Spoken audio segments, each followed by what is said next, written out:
Quand j'étais petit, je me posais beaucoup de questions, notamment sur l'univers et sur la place que j'occupais dans cet immense truc qu'on appelle le monde. Quand j'étais petit, j'avais une imagination incroyable.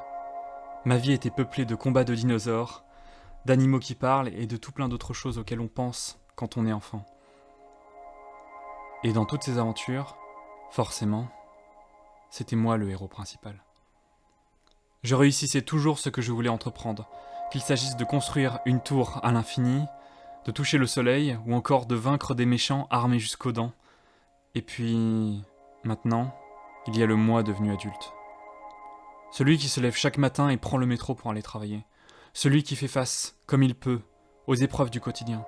Celui qui essaye depuis plusieurs années d'écrire un roman pour donner aux autres l'envie de passer à l'action.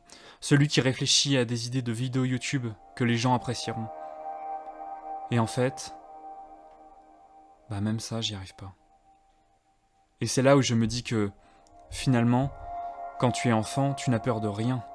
Tu n'as peur de rien, déjà, parce que tu es protégé du monde extérieur par tes parents qui sont là pour toi.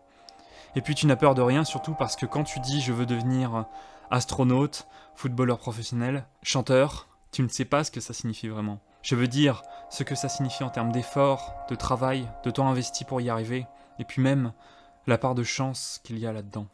En fait, tu n'as pas peur parce que tu ne sais pas. Et même si on te le disait, tu ne le comprendrais pas. T'es un enfant, quoi. Être adulte, c'est être confronté chaque jour à la petitesse de tes faits et gestes dans un monde qui change en permanence. Quand un enfant dit « plus tard, je veux devenir un super-héros », on trouve ça trop mignon, ça nous fait sourire parce qu'on sait, en tant qu'adulte, que le monde est tellement complexe qu'il ne suffit pas de dire « je veux être, je veux devenir », pour devenir. Mais maintenant, imaginez 2 secondes, ce même enfant qui a grandi, qui a maintenant 30 ans, vit encore chez ses parents, et leur annonce, de but en blanc, « c'est décidé, je vais devenir un super-héros ». Vous imaginez le malaise ? Et pourtant, pourquoi pas ? Aujourd'hui, il y a 8 milliards d'êtres humains sur Terre, et on a tellement intégré le fait que chacun de nous est une infime gouttelette dans un océan d'êtres vivants, qu'on a peut-être oublié qu'on peut faire de grandes choses à notre échelle.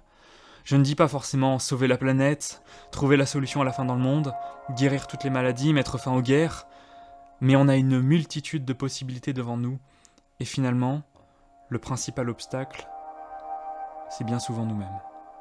Parce que la vérité, c'est qu'on a tellement peur de ce que les autres adultes vont dire de nous, qu'on préfère bien souvent se saboter, plutôt que de poursuivre nos rêves d'enfants. C'est là où je me dis que les enfants ont énormément à nous apprendre, et qu'on devrait peut-être prendre exemple sur eux, plutôt que de vouloir les modeler à notre image. Alors tu sais quoi ? J'ai envie de dire stop et d'oser. J'ai envie de dire stop à tous ces obstacles qui m'empêchent d'avancer. J'ai envie d'oser créer, me tromper, être critiqué, rater, et recommencer encore et encore, jusqu'à ce que ça marche. J'ai envie de libérer l'enfant qui sommeille en moi. C'est aujourd'hui, c'est maintenant que tout commence. Et toi, tu fais quoi ? Bon, assez réfléchi, et si je la tournais cette première vidéo ?